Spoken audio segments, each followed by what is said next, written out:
When I was around 24 years old, myself and my two best friends embarked on an exciting road trip along the breathtaking Ocean View Highway in California.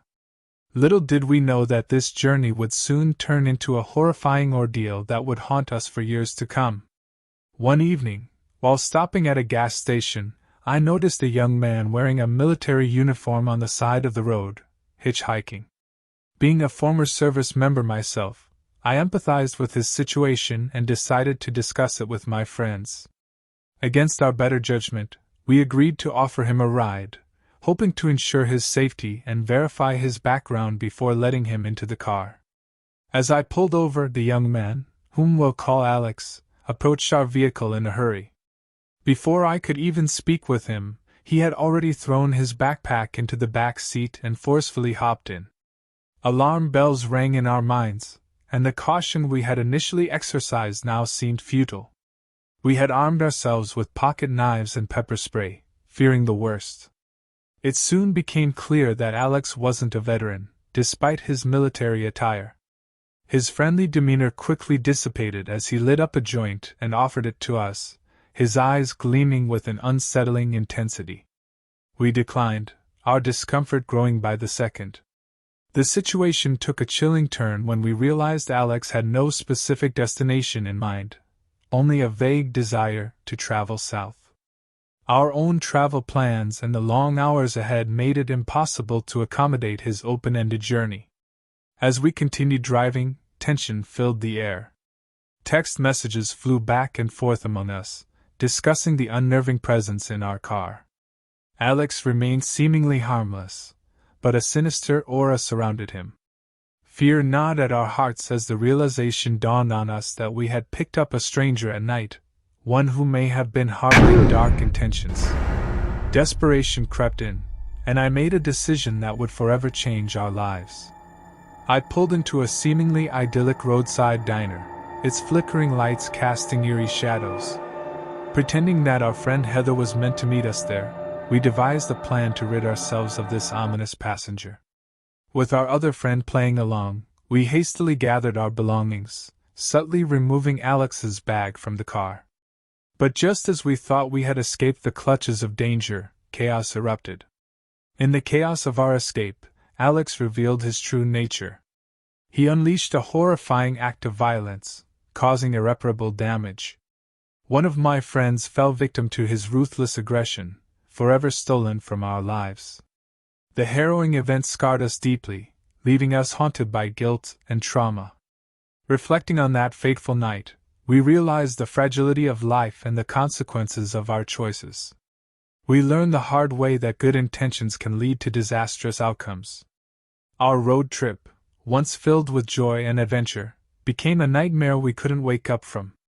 It serves as a grim reminder of the darkness that can lurk beneath the surface, forever shaping our perception of the world.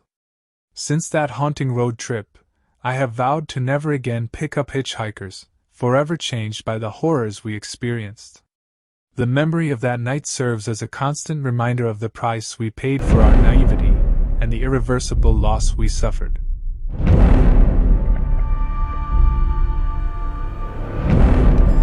The summer after graduating high school, my friends and I embarked on a thrilling road trip to explore a couple of notorious haunted destinations. Being deeply fascinated by the paranormal, I yearned for personal encounters that defied logical explanations. Our first destination was a historic inn we discovered in our guidebook, Enigmas of the Unknown. After thoroughly investigating every accessible room in the inn, we ventured out for the evening, returning well past midnight. Sensing that the other guests had retired for the night, we quietly descended to the ground floor, eager to engage in playful antics and capture spectral phenomena with our brand new digital cameras. Giggles filled the air as we entertained ourselves, simultaneously scaring and thrilling one another. Suddenly, a sound caught our attention, the distinct turning of a doorknob. Our mirth dissipated as we fixed our gazes upon the door, apprehensive about being caught by a late-night intruder. Not that we were engaged in anything nefarious, but explaining our ghost-hunting endeavors felt daunting. We watched in trepidation as the doorknob jiggled and rotated, yet no one entered. Unease coursed through our veins, pondering the possibility of an unwelcome presence attempting to gain entry. Grateful for the locked door that separated us, we hastily abandoned our ghostly escapades and retreated upstairs to our respective rooms. That night, plagued by restlessness, we found no solace in spectral encounters. The following morning, we arose early, brimming with anticipation for a day at the nearby mystic marine world. Departing the inn, we exited through the front door and froze in our tracks. To our astonishment, a creaking glass door stood guard, shielding the wooden door we had used the previous night, a door that hadn't emitted a single sound as the knob had turned back and forth before our eyes. Exchanging furtive glances, we remained silent, a collective understanding passing between us. The peculiar incident from the night before lingered in our minds, unspoken yet hauntingly present. Throughout the remainder of our trip, though we encountered mere orbs captured in our photographs and the haunting specters of our own imaginations, we chose not to broach the subject again, dismissing it simply as strange.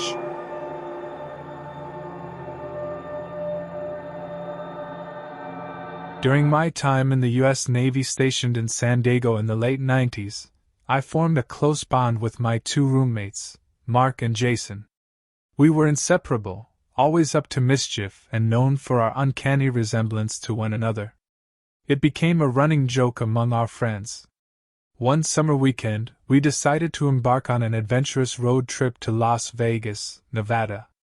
Cruising down the highway, laughter filled the car as we sang our favorite tunes at the top of our lungs. The excitement was palpable, and we were on top of the world. Jason, who had a heavy foot on the accelerator, inadvertently caught the attention of a state trooper. The flashing lights appeared in our rearview mirror, and Jason obediently pulled over to the side of the road. As the officer approached the vehicle, we couldn't help but exchange puzzled glances, wondering why this routine traffic stop seemed different. To our surprise, the officer addressed Jason directly, saying, "I want you all to follow me. Don't even think about attempting to escape, or you'll find yourselves in serious trouble." With those words, he returned to his patrol car. Baffled and increasingly concerned, we reluctantly fell in line behind the patrol car as it led us off the highway onto a desolate dirt road flanked by towering desert landscapes. We exchanged anxious whispers, our imaginations running wild, but feeling compelled to follow the officer's instructions. We continued along the dusty road, our tension mounting, until we reached an isolated area where a rundown, dilapidated barn loomed in the distance. As the patrol car came to a stop, a group of men wielding shotguns emerged from the shadows of the barn. Fear gripped us as we realized the gravity of the situation, and panic set in. The officer motioned for Jason to exit the car and follow him to his vehicle. Tears streamed down our faces as we silently prayed for our safety and for Jason's well-being. The armed men stood vigilantly, their presence heightening our fear and despair. Moments later, to our astonishment, Jason bolted back to our car, his face etched with terror. We embraced him, trembling with relief and anxiety. The officer approached Tracy's window, who was seated in the front passenger seat, and calmly inquired, "Is it true that all three of you are serving in the Navy?" Tracy, her voice quivering, managed to respond, "Yes, sir." The officer nodded, saying, "Get out of here and head back to San Diego. Consider yourselves fortunate. I'd better not see you again." With those words, Jason hastily started the car, executing a swift U-turn, and raced back down the dirt road. As we crossed the state line, a collective sigh of relief escaped our lips, mingling with tears of gratitude. We pulled over on the side of the highway, our emotions overwhelming us. Tears flowed freely as we clung to one another, grateful for our survival but haunted by the realization that others might not have been as fortunate. We chose not to report the incident, weighed down by the fear of the unknown, the uncertainty of being believed, and the potential consequences of accusing a law enforcement officer. The experience lingered in the depths of our souls, forever etching the what-ifs into our minds. Over the years, that haunting encounter has remained a constant presence, A stark reminder of the fragility of life and the profound impact that chance and circumstance can have on our existence.